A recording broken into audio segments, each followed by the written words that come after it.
母親節留港消費又想又平又抵食，土瓜灣街坊有隱世茶餐廳好介紹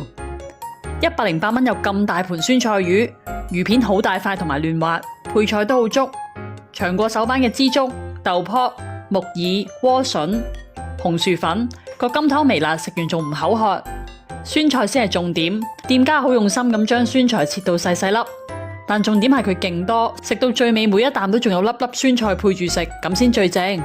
108蚊連埋白飯，係咪抵先？呢間可以叫好多小菜嘅茶記，仲可以叫手工菜，有甜酸脆皮炸大腸，外皮香脆之餘，豬大腸嘅甘香夾埋菠蘿甜酸汁一齊食，大腸嘅鮮味 level up。咁大碟先88蚊，出面食一串已經要25蚊咯。仲有小炒嘅名物蜜椒薯仔牛柳粒，薯仔要焦香包住滿滿嘅黑椒蜜汁，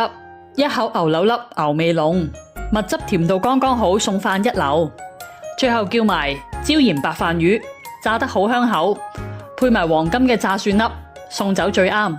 全部小菜都跟埋白飯同埋例湯，雖然叫茶記，但環境乾淨嘅程度、食物嘅水準都好過好多酒樓㗎喇。留港消費，支持小店，你又會唔會試下？